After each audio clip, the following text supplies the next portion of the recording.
오늘은 요한계시록 강의 27번째 시간으로 두 증인의 죽음과 부활과 성천이라는 제목으로 말씀을 증거하고자 합니다.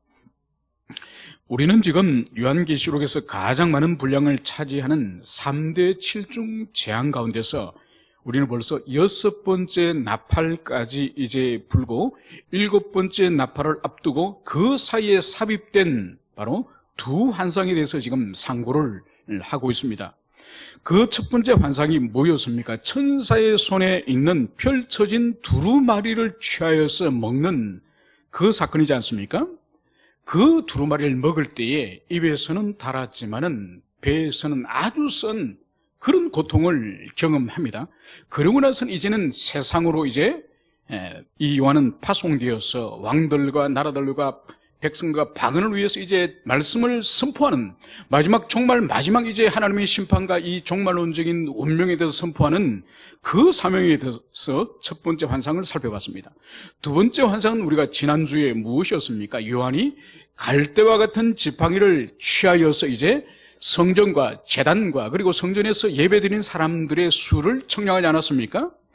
그때에 이제 성전 뜰 밖에 있는 바깥들에 대해서는 측정하지 말라 이 말씀을 주셨습니다. 그러므로 이 의미가 무엇이라고 우리가 살펴봤습니까? 이것은 바로 주님께서 참된 교회는 주님께서 영적으로 그들을 지키시지만은 물리적이고 육체적인 박해에 대해서는 교회에 허락하시겠다는 그런 의미라는 것을 살펴봤습니다. 그리고 이제 주님께 권능을 받은 굵은 베옷을 입은 두 증인이 이제 등장을 하는 거죠. 그 두 증인을 요한은 두 감람나무와 두 촛대라고 부르는 것을 볼 수 있습니다. 그래서 계시록에서는 촛대는 일관되게 교회를 지칭하는 거예요. 그리고 둘이라고 말하는 것은 증인의 진정성이 되기 위해서는 한 사람이 증언해서는 진정성이 없는 거죠. 그래서 두 이제 촛대라고 말하는 것은 바로 주의 복음을 증거하는 신실한 두 교회란 그런 의미를 가지고 있고, 그리고 이 두 증인을 또 다른 표현으로서 이제 두 감람나무다. 이것은 바로 뭔가 하니까 이 촛대에 기름을 계속적으로 공급하는, 즉 교회에 계속적으로 하나님의 사역을 감당할 수 있도록 성령을 부어주는 의미가 바로 이 감람나무 의미인 거죠.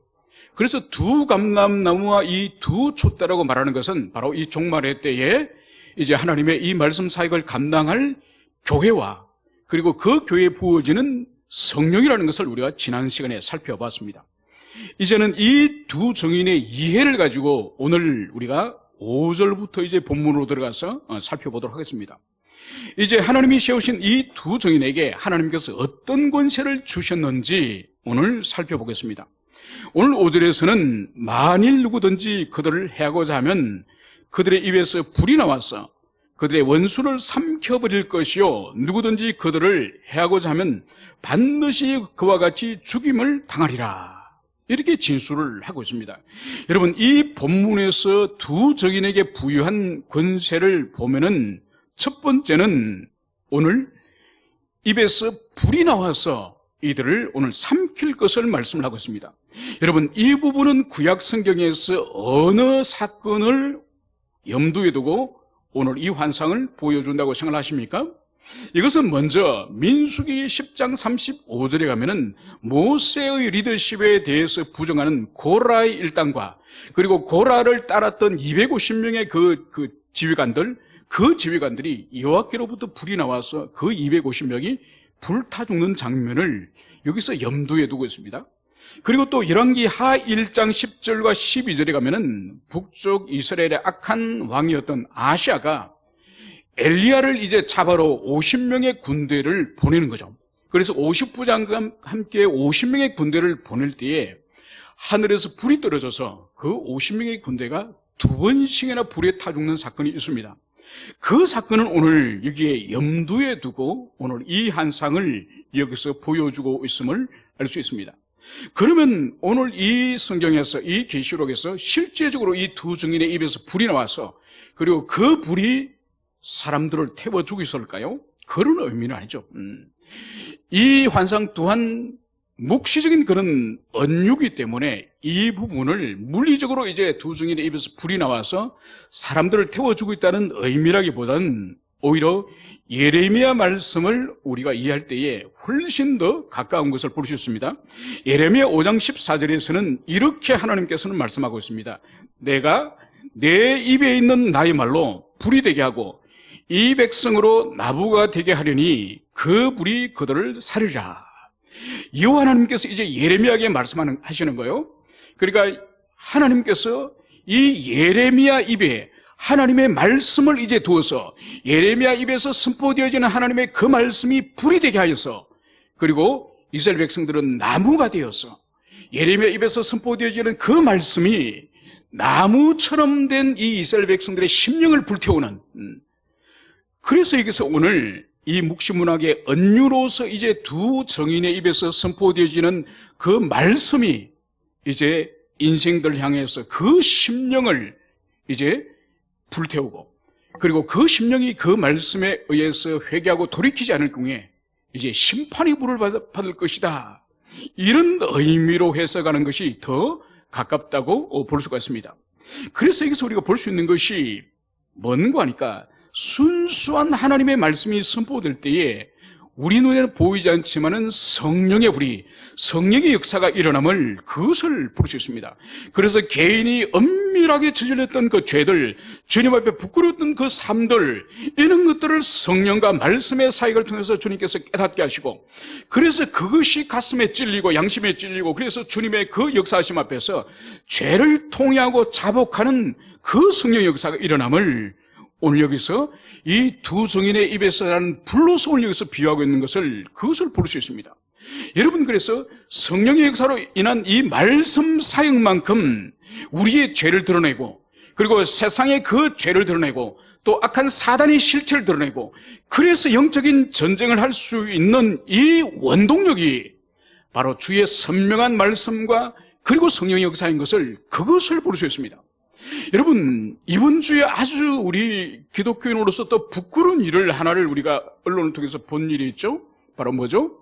오래된 사찰을 어떤 그리스도인 여인이 그 사찰에 불을 지르면서 영적 전쟁을 하였다고 할렐루야를 외치면서 그 사찰이 불타는 장면을 보면서 그렇게 뛰어놀았던 것을 봅니다.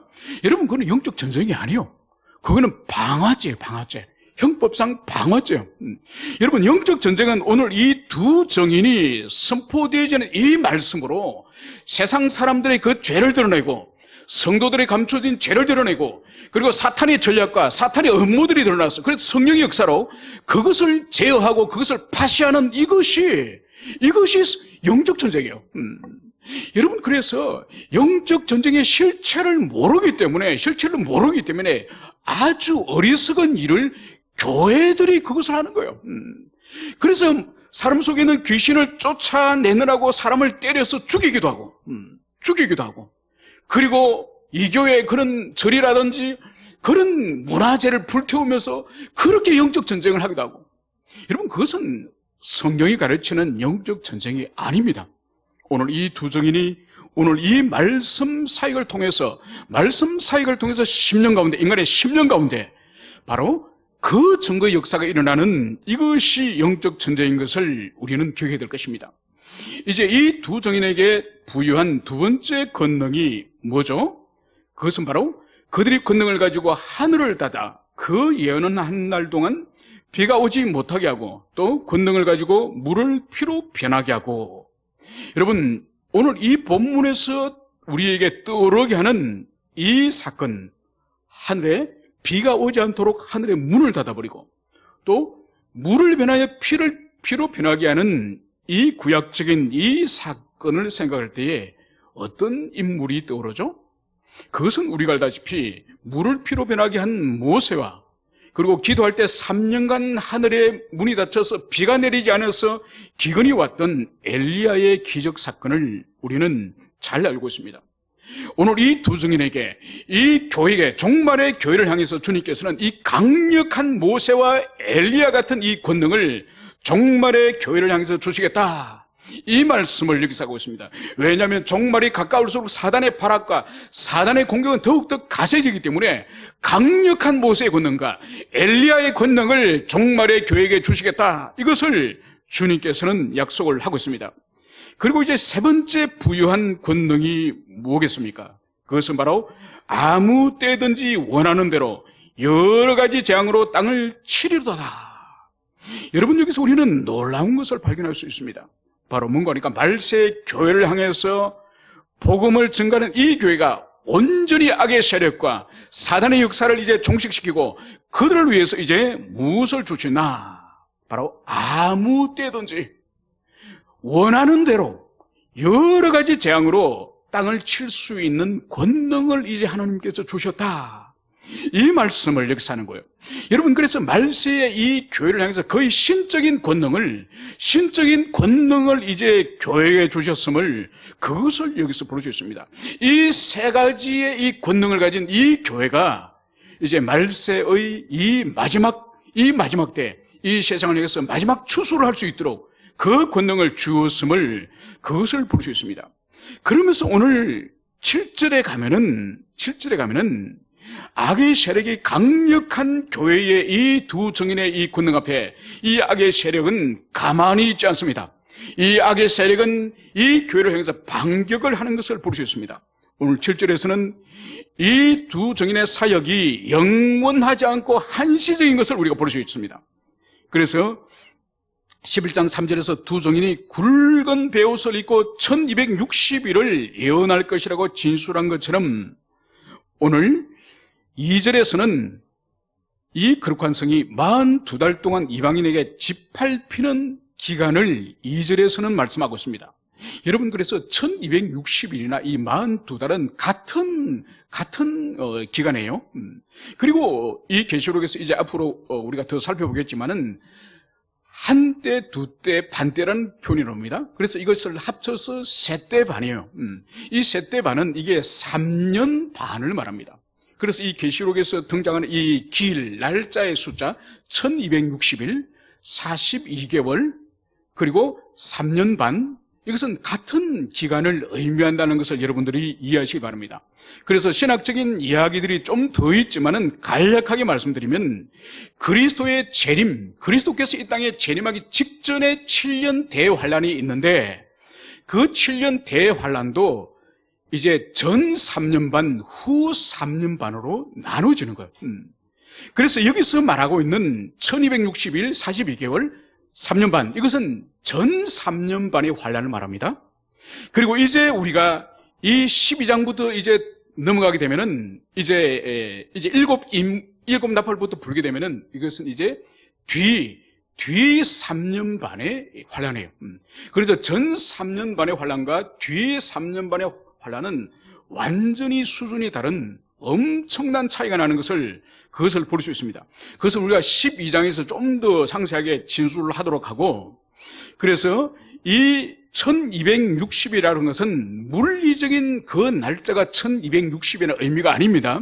아니고 이것은 또한 묵시문학의 상징적인 시간이라는 것을 여러분들이 이해하시길 바랍니다.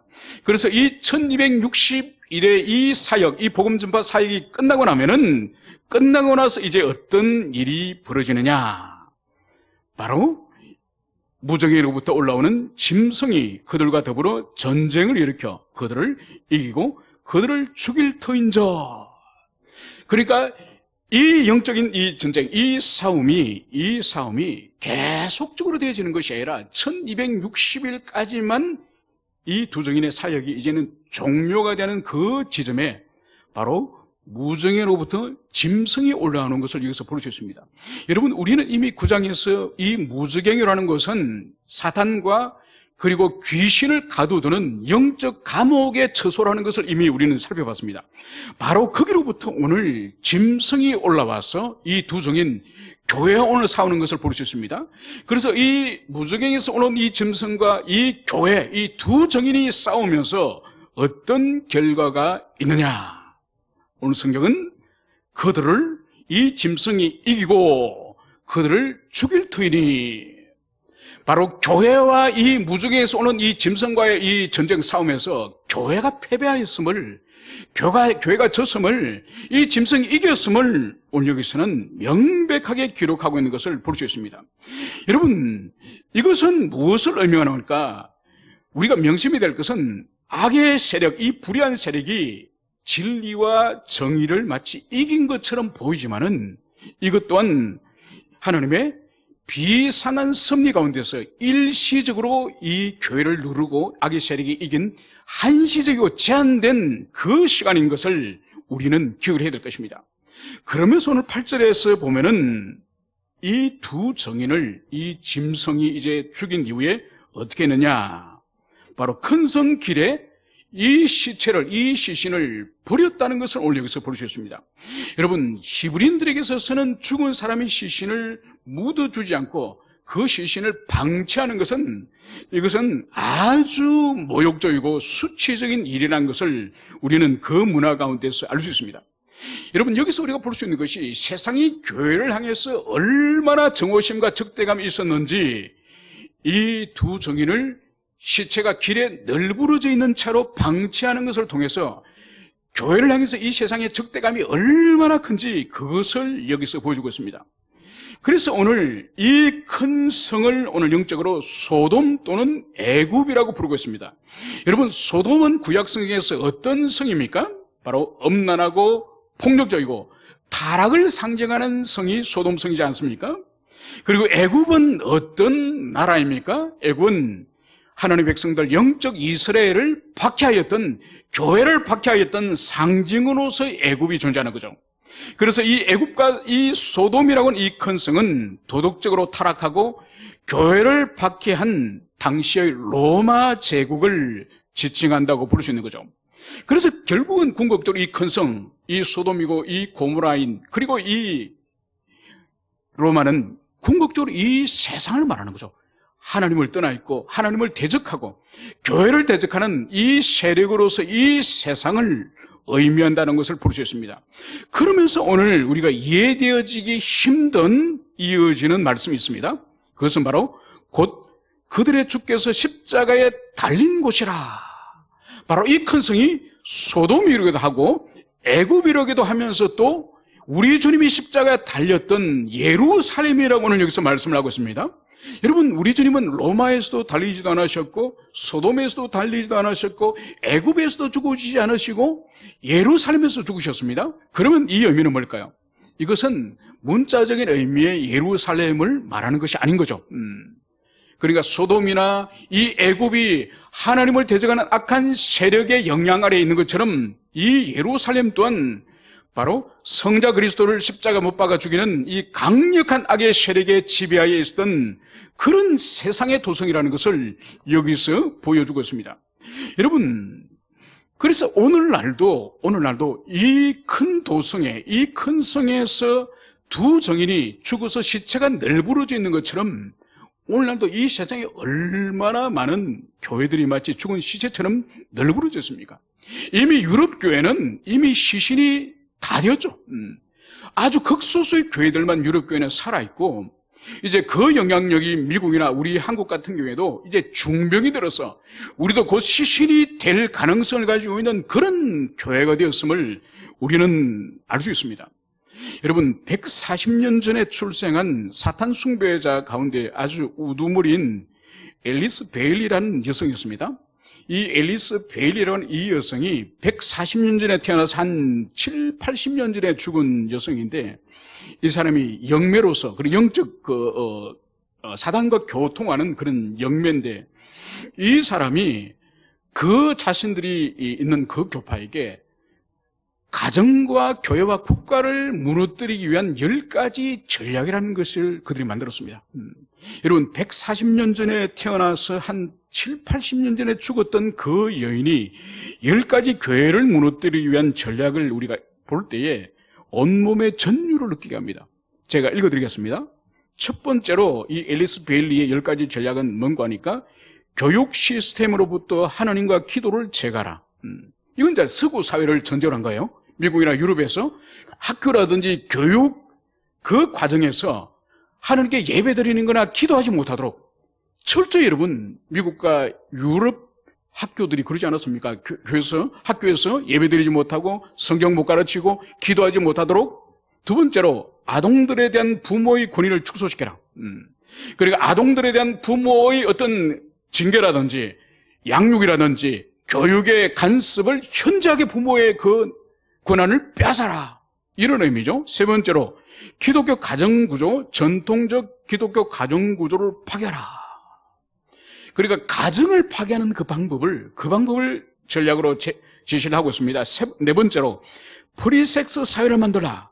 그래서 낙태를 합법화하고 낙태를 하기 쉽게 하라. 여러분, 프리섹스가 만연하면 결국은 잉태가 쉽기 때문에 그 불륜의 그 죄악에 잉태된 그 어린 생명을 쉽게 낙태할 수 있는 그런 세상을 만들라는 거죠. 그리고 다섯 번째, 이혼하기 쉽게 만들고 이혼을 합법화하라. 평생 결혼의 개념으로부터 사람들을 해방시켜라.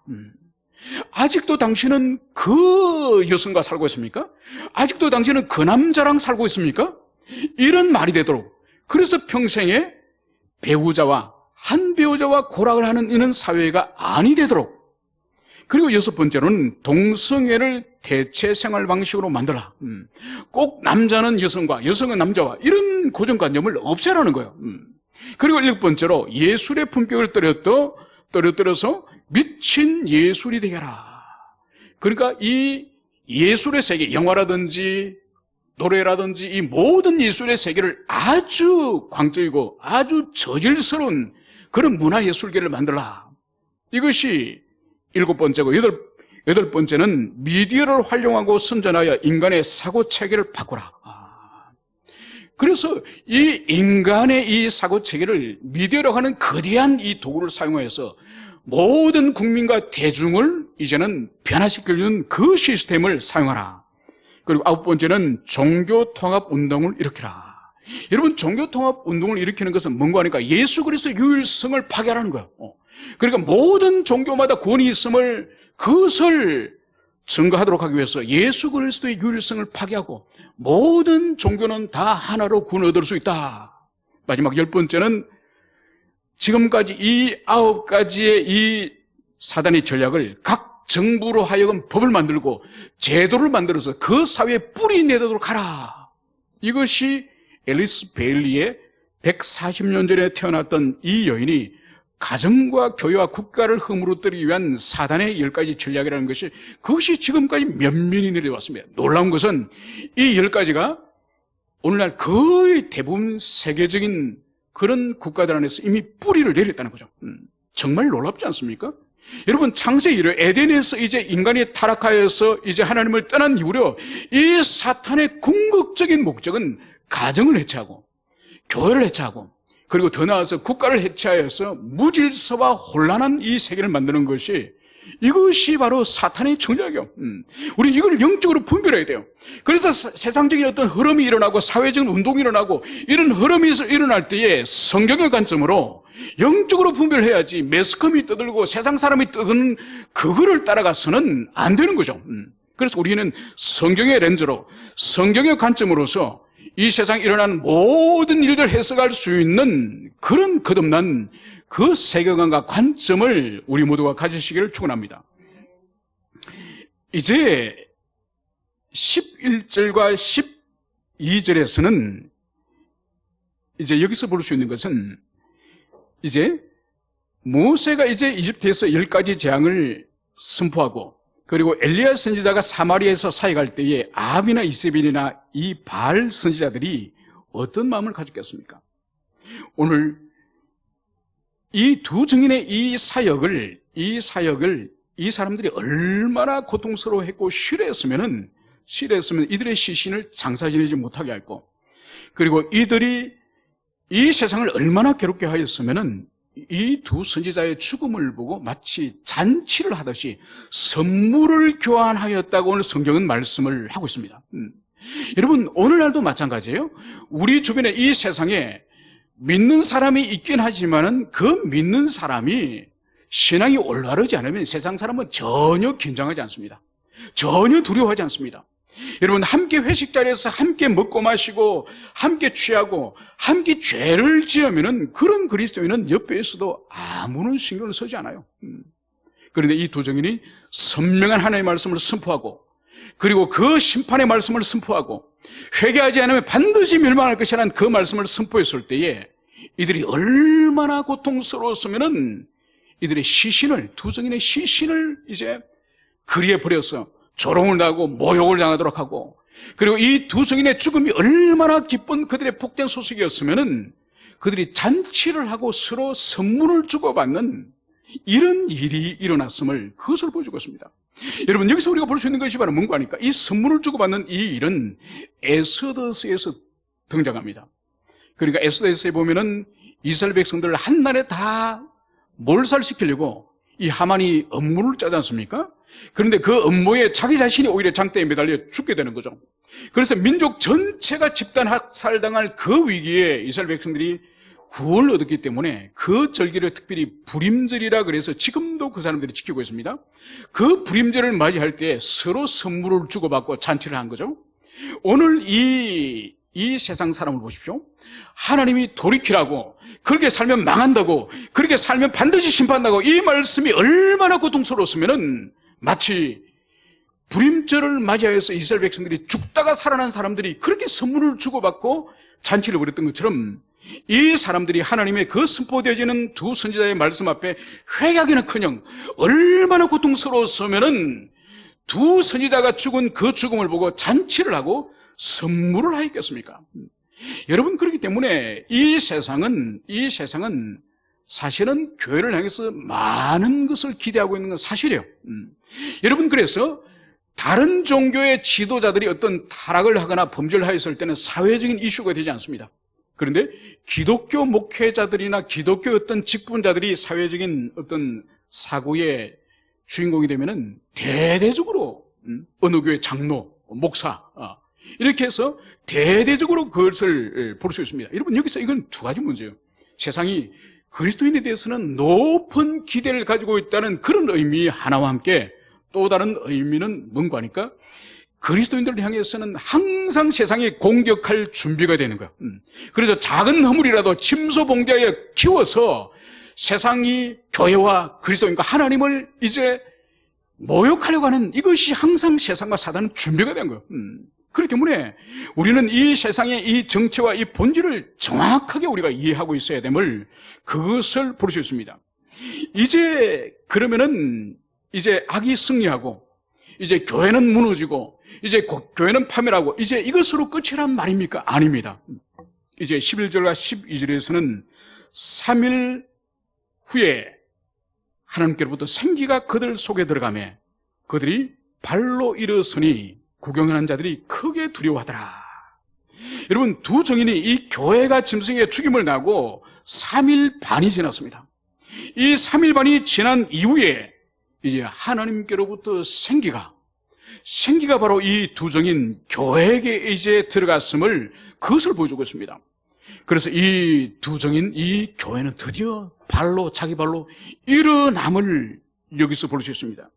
여러분, 여기서 교회의 이 부활의 모습은 그리스도의 모습을 그대로 가지고 있음을 보여주고 있습니다.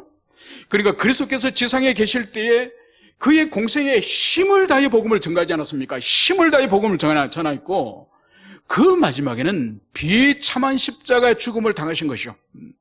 그리고 3일 만에 이제 주님께서는 다시 살아나셨음을 볼 수 있습니다. 그처럼 교회는, 이 두 정인은 힘을 다해서 이 종말의 때에 이제 복음을 전가했고, 그리고 이 무저갱에서 올라온 이 짐승과 싸워서 결국은 비참한 죽음을 죽고 이제 길에 시신이 버려진 이런 상황 가운데서 이제 우리 주님이 부활하시던 것처럼 하늘로부터 생기가 이제 부어져서 이 두 정인이, 이 교회가 부활하였음을, 그것을 볼 수 있습니다. 그래서 이 교회, 이 두 정인의 모습은 그대로 그리스도께서 지상에 계실 때에 그 사역과 고난과 죽음과 부활을 그대로 이 두 정인, 이 교회가 가지고 있음을 볼 수 있습니다. 그러면서 오늘 구경하는 자들이 크게 두려워하더라. 여러분, 이 두 정인의 시체를 길의 방치하에서 조롱하고 멸시하고 모욕하던 이 큰 성에 있던 이 세상 사람들이 이 죽었던 이 두 정인이 살아서 부활하는 이 모습을 보고 이들이 얼마나 혼비백산했겠습니까? 한 번도 지금까지 보지 못했던 이런 놀라운 초자연적인 역사가 그들의 눈앞에 지금 펼쳐진 것을 볼 수 있습니다. 바로 12절에 바로 이때에 하늘에서 음성이 들려와서 이리로 올라오라. 바로 이 두 정인이 일어나서 그들이 걷는 모습을 보고 있을 때에 하늘로부터 이제 음성이 들려온 것이죠. 바로 하늘로 올라오라는 이 음성이 들렸습니다. 그래서 이 두 정인은 구름을 타고 하늘로 올라가는 모습을 볼 수 있습니다. 이것 또한 우리 주님께서 마지막에 부활하신 이후에 40일 계셨다가 하늘나라에 대해서 가르치셨다가 이제 드디어 감람산에서 구름 타고 하늘로 올라가셨던 것처럼 이 두 정인도 우리 주님의 성천의 모습을 그대로 본을 받으면서 이제 하늘로 올라가는 이 모습을 볼 수 있습니다. 그러면서 오늘 13절에서는 그때 큰 지진에서 성 10분의 1이 무너지고 지진에 죽은 사람이 7천이라. 바로 두 정인이 이제 죽으면서 이제 부활하여서 일어나고, 그리고 사람들이 그 장면을 보고 놀라고 있을 때에 하늘로부터 이제 올라오라. 이 음성을 듣고 이제 두 사람이 하늘로 올라갈 때에 이 지상에서는, 이 땅에는 무슨 일이 있었냐? 바로 큰 지진에서 성 10분의 1이 무너지고 지진에 죽은 사람이 7천이라. 바로 이 지상에는 어떤 일이 일어나는가 하니까 큰 지진이 일어났음을, 그것을 보여주고 있습니다. 여러분, 계시록과 구약에서 이 큰 지진의 의미는 뭐였습니까? 항상 바로 하나님의 임재와 바로 하나님의 심판을 상징하는 것이 이 큰 지진인 것입니다. 바로 교회가 하늘로 올라간 이후에 이제 이 지상에 남겨진, 이 지상에는 큰 지진이 일어나서 무려 7천이나 되는 사람이 죽었음을, 그것을 보여주고 있습니다. 여러분, 여기서 어떤 사람은 아니, 이 큰 성, 이 세상에 10분의 1이 파괴되어졌는데 겨우 7천 명밖에 죽지 않습니까? 이 질문을 할 수 있습니다. 여러분, 이 7천 명 또한 이것은 물리적 7천 명이 아닌 상징적인 묵시적인 7천 명이라는 것을, 그것을 우리가 이해해야 됩니다. 먼저 7과 천의 곱이에요. 여러분, 7의 의미가 뭔가요? 묵시록 안에서 지금 이것은 완전한 수를 말하는 거예요. 완전. 그리고 천의 의미가 뭐죠? 히브리 문화에서 천은 뭘 말하는 거죠? 천은 무한대를 말하는 거예요. 그러니까 7천이라는 의미는 하나님의 심판으로 이 죽음을 당한 자들이 무한할 뿐만 아니라 완벽한, 하나님의 심판이, 완벽한 심판이 일어났음을, 그것을 여기서 보여주고 있습니다. 이제 마지막으로 그 남은 자들이 두려워하여 영광을 하늘의 하나님께 돌리더라. 여러분, 여기서 아주 중요한 부분을 볼 수 있습니다. 성이 무너지고 7천 명이 죽임을 당하고 그 가운데 살아남은 이들이 오늘 한 행동이 바로 뭐죠? 하나님께 영광을 돌렸음을, 그것을 여기서 볼 수 있습니다. 여러분, 하나님께 영광을 돌렸다는 의미는 뭐죠? 바로 이들 가운데에 회개 역사가 일어났음을, 그것을 볼 수 있습니다. 여러분, 지금까지 우리가 인심판, 첫째부터 여섯째까지 일곱 번째가 인심판, 그리고 납발 심판이 첫째부터 여섯째까지 납발 심판이 계속되었습니다. 이 계속되어지는 이 재앙과 이 심판 가운데에 회개가 있었습니까? 회심이 있었습니까? 없었습니다. 지금까지 그러한 끔찍한 심판과 재앙을 당하고도 이 땅에 있는 사람들이 누구도 회개하고 누구도 돌이키지 않았습니다. 그런데 오늘 이 성의 10분의 1이 무너지고 이 7천 명이 죽고 난 이후에 이 성에서 일어난 일이 바로 하나님을 두려워하면서 하나님께 영광을 돌리는 이 일이 일어났음을 볼 수 있습니다. 여러분, 이것이 바로 뭔가 하니까 여섯 번째 나팔을 불고 바로 일곱 번째 나팔을 불면서 바로 심판으로 들어가지 않고 그 중간에 삽입장을 넣어서 교회로 하여금 정인을 세워서 이제 세상으로 다시 복음 전파 파송을 보내신 목적이 바로 이거예요. 여섯 번째 심판에서 바로 일곱 번째 심판으로 넘어가서 다시는 기회를 주지 않고 다시는 바로 이 세상을 멸망하고 심판하는 것이 아니라 이 중간에 삽입장을 두어서 두 환상을 통해서 바로 두 정인을 세워서, 그래서 이 악한 세상에 보내어서 그들로 하여금 1260일 동안 사이가 하였고, 그래서 교회인 이 두 정인이 죽임을 당한다 할지라도 그 보낸 목적의 열매가 바로 이거예요.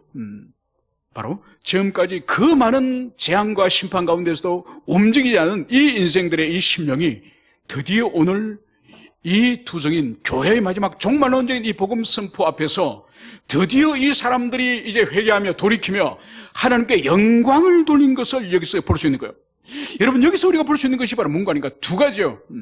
바로 하나님께서는 마지막까지, 최후까지 우리 인간의 눈으로 볼 때는 아무런 소망이 없는 인생들, 저 인생은 지옥에 합당하겠다, 저 인생은 절대로 하나님 앞에 구원받을 수 없는 인생이라고 우리가 볼 수 있는 그런 사람이 할지라도 하나님 눈 안에서는 소망 있는 자들이에요.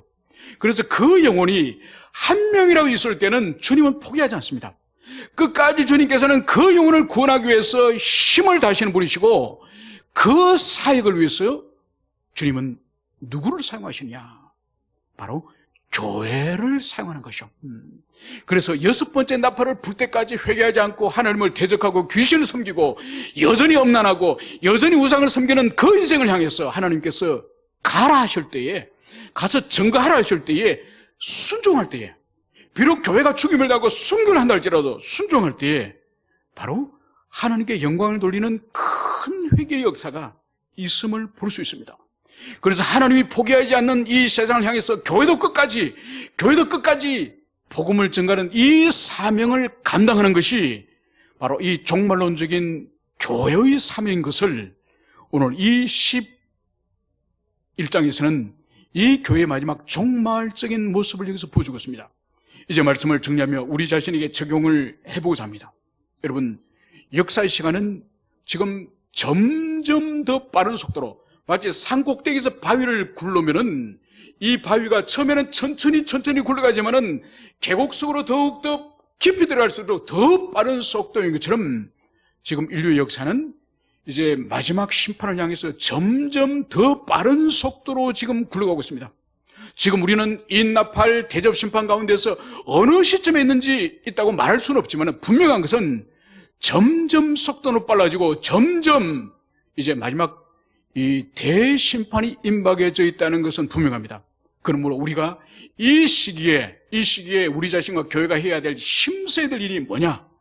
바로 오늘 이 두 증인의 이 마지막 사역을 통해서 세상에 소망 없어 보이던 많은 영혼들이 주님 앞으로 돌아왔던 것처럼 우리 자신이 힘써서 복음을 전가하고 힘써서 이 주님께서 마지막 심판과 마지막 회개를 우리에게 촉구한다는 것을 온 세상에 전가하는 우리 모두가 되었으면 좋겠습니다. 이것이 말세의 종말의 교회의 사명인 것을 가슴에 모두 새기시기를 축원합니다.